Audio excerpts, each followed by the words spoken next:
The number 3 has a fascinating, almost mystical significance that resonates across various religious traditions. From the Hindu Trimurti to the Christian Trinity, the number 3 consistently appears as a symbol of divinity, unity, and perfection. But why does this number hold such a central place in our spiritual understanding? Is it merely a coincidence that 3 shows up again and again?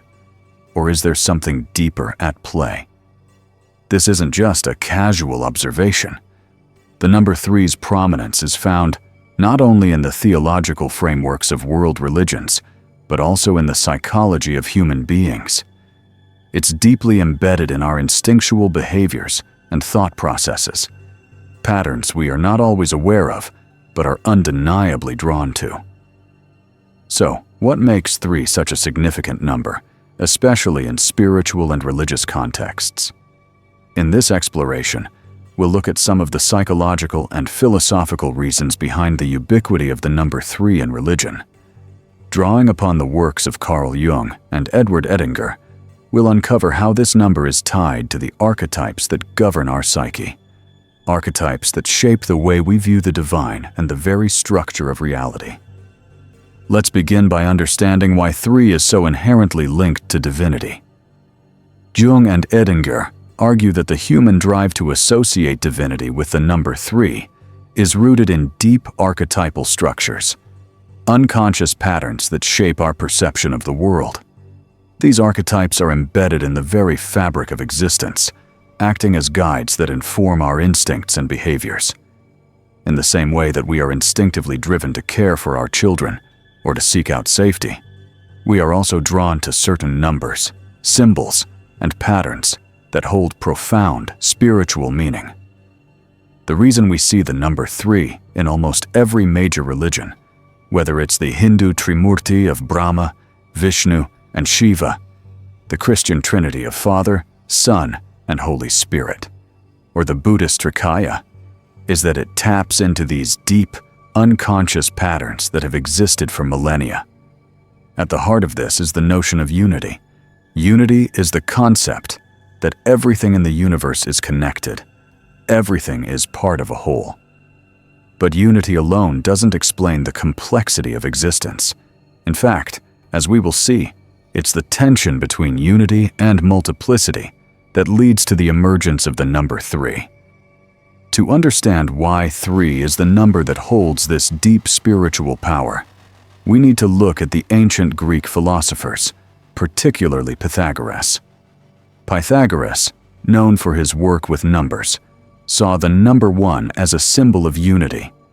It represents the idea that all things come from a singular source, a primal unity. In Pythagoras' view, before there could be anything else, before light or dark, good or evil, there had to be a unity that encompassed all opposites. But unity alone wasn't enough to explain the world. Pythagoras believed that the number 2 introduced the idea of division, of opposites coming into existence. Light and dark, good and bad, male and female. All of these dualities emerge when the number 2 enters the picture. But 2 alone can't maintain unity. There's a tension between the opposites, a conflict that needs resolution. This is where the number 3 comes in. The number 3, Pythagoras argued, is the force that unites the 1 and the 2. It's the mediator, the reconciling principle that brings harmony to division. This idea of the third element resolving conflict and creating balance is deeply embedded in religious thought. In the Christian Trinity, the Father, Son, and Holy Spirit are not merely 3 separate entities. They are one, unified, and yet distinct. This threefold unity isn't just a theological concept. It's an archetypal force that resonates with the way we experience the world. But the story doesn't end here. Jung takes this idea even further, demonstrating how Pythagoras' thinking influenced later Greek philosophers, particularly Plato. In his work, Timaeus, Plato tried to apply Pythagorean logic to the creation of the universe. He found that if he wanted to give physical form to the perfect unity, he would need more than just the one and the two. He would need a third force to bring it all into being. This third force, the number 3, becomes the foundation for all creation, providing the necessary structure for reality. But even Plato's work wasn't without complications.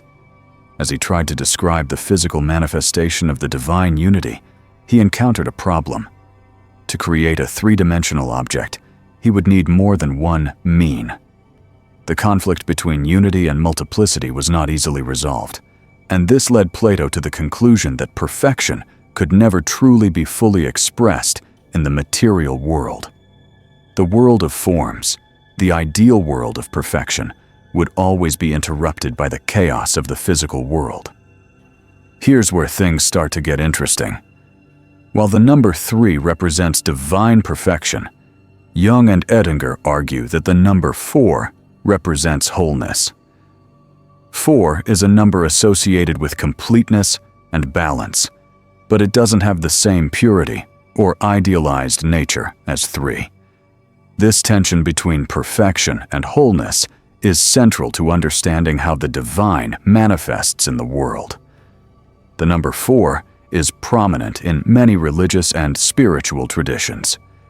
There are 4 classical elements: earth, air, fire, and water, that form the basis of creation.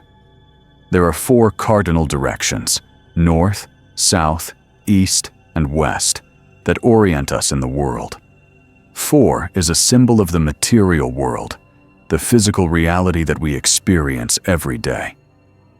But while 4 is associated with completeness, it's not the same as the ideal perfection that the number 3 represents. For example, in the Kabbalistic tradition, the supernal triad represents divine unity, but it's incomplete without the addition of the 4th element, the broken vessels that contain the scattered divine light. The number 4, in this sense, represents wholeness, but it's a kind of wholeness that's fragmented, imperfect. The number 3, by contrast, represents a more refined, pure state of unity. This tension between the perfection of the number 3 and the wholeness of the number 4 is not just an abstract philosophical debate. It's a fundamental element of religious and psychological symbolism. In many ways, the number 4 represents the material world, while the number 3 represents the spiritual or ideal world. The world we live in is one of imperfection and conflict, while the world of the divine is one of unity and harmony. Now, let's address the real issue. What is this 4th element? In many religious traditions, the 4th element represents chaos, evil, or the physical world, things that disrupt the perfect unity of the divine. In Christian theology, for instance, evil is not considered a substance, but rather an absence of good, a perversion of the divine order. But Jung disagreed with this view.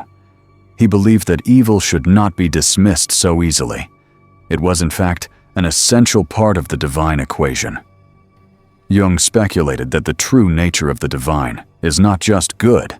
It includes both good and evil, light and dark, order and chaos.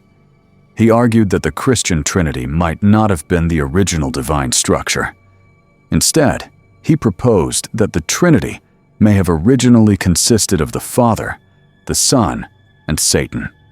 This provocative theory challenges the traditional view of a purely benevolent God, suggesting instead that the divine essence includes the full spectrum of existence, both the light and the dark. This brings us to the feminine aspect of divinity. In Christian theology, the Father and Son are masculine figures, but where is the feminine? Jung believed that the feminine principle, the chaotic, creative force, has been systematically excluded from Christian thought. The feminine, like chaos, is often seen as disruptive or negative. But in reality, it's an essential force in creation. It's the source of life itself, the womb from which everything emerges. The Christian Church's recognition of the feminine was, in Jung's view, an unconscious attempt to acknowledge the feminine force within the divine. This is most evident in the Assumption of Mary, declared by Pope Pius XII in 1950, when Mary, the mother of Jesus, was taken into heaven and elevated to a position beside the Trinity. While this was a step toward recognizing the feminine, Jung believed that the full integration of the feminine into the divine is still incomplete. In the end, the number 3 is a symbol of perfection, a perfect unity, a divine harmony. But it's not enough to stop there. To truly understand the divine, we must also acknowledge the 4th element, the chaotic, material, and imperfect aspects of existence that are essential to the process of creation. This paradox between perfection and wholeness, order and chaos, is central to our understanding of divinity. The number 3, then, is not just a symbol of unity and divine perfection. It's a symbol of the tension between the ideal and the real, the spiritual and the material. And it's through this tension that life, creation, and transformation unfold. By recognizing the importance of both the divine perfection represented by the Trinity and the disruptive, chaotic force of the 4th element, we come closer to understanding the true nature of the universe and our place within it. Thanks for watching. If you found this video insightful, please like, share, and subscribe to Intelligence Wisdom for more content like this. Don't forget to leave your thoughts in the comments below. We'd love to hear from you. Stay curious and keep exploring.